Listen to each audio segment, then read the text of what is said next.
What up, my ninjas? Don LaFoucault here, and welcome to my review of the Super Shredder.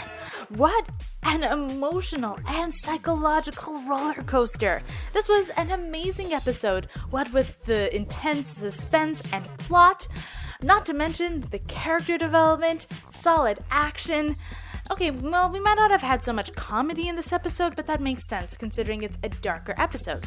The fast pacing and cliffhanger definitely gave the Super Shredder a part 1 sort of feel, and to keep that suspense rolling, the Turtles narrowly escaped several traps one after another. It was reminiscent of the 2003 The Shredder Strikes Back, and the 2012 show, pretty much any time the Krang invade. And the reason why is because even though the Turtles had to face trap after trap and things just got more dangerous for them, they still always won the day. Speaking of intense conflicts, by the way, Saki and Yoshi have had quite the history together, and it's maybe because of that I'm dissatisfied with the rather abrupt ending we got in this episode. It's because of that I think we'll see the Shredder and Master Splinter again.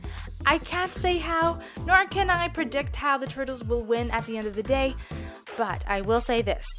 If the Turtles have to go back to New York City and fight their usual foes alone, and by alone I mean without Master Splinter, that will be heartbreaking for me to watch. But let's just lighten the mood a little bit. I want to talk about the strong motif of dreams we had in this episode. As Splinter said, they are transitory and often symbolic. As such, you should not take them too literally. But of course, that's exactly what the Shredder does.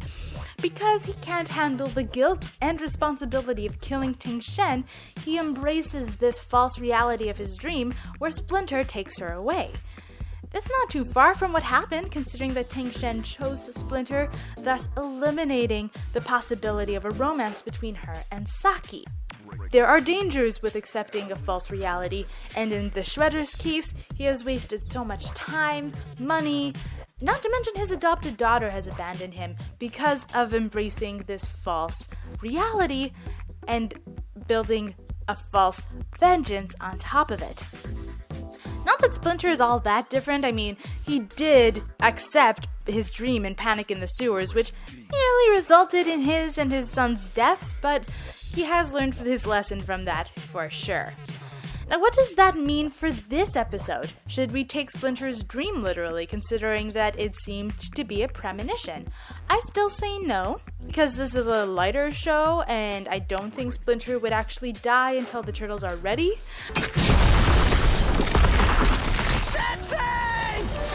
Now, while I am assured that we'll see Splinter again, the Turtles have no such reassurance. And we will see how they react to Splinter being gone. Luckily, we do have past experience to know how the Turtles will react. Raph pretty much always acts in anger because of this huge eruption of passion, because something he's deeply cared for has been ripped out of his life. Mikey, in the past, has been a solid emotional rock for his family just to keep them all together. Donatello being the scientist, he knows the facts, and he knows what he sees. And he puts those two together to make a strong conclusion that he uses to carry forward. That being said, he doesn't let himself pretend it didn't happen. He doesn't delude himself into false hope. And it's because of that I think him and Mikey are actually the best at handling such a close loss. Leonardo, on the other hand, is the most likely to be unsettled by Splinter's death, and that's because he needs his sensei's wise guidance. When the Turtles had to live without Splinter in space, that Leo relied on a simulation. And while he was still a competent leader, hands down, and still mentally sane for sure, his family was still worried for him, and you can definitely make the case that talking to a simulation that isn't real is not the best, or could even be the worst way to go. I 100% admired her strength to move on so quickly after her father died, thanks to the man, by the way, who kidnapped her as a baby, is not easy to accept, let alone move on from. Yet, that is precisely what she did as the strong warrior that she is. My nightmares of your proud, leering, loathsome face will finally end. They certainly ran the mutant irony into the ground, but I don't blame the writers considering this was the first time they had that opportunity. What was especially interesting to me, though, was that Saki was too caught up in his revenge to realize that the lies he held onto so firmly actually applied to him. Whether it was who killed Tang Shen or who truly cared for and loved Karai, he clearly did not have good self-awareness. It's that short-sightedness that will actually catch up to him, and already has. He didn't realize, for example, how strong he was when he was bedridden. He could actually seriously harm and threaten Baxter Stockman. Yet, he goes to incredible lengths to regain that lost strength by rushing his mutation.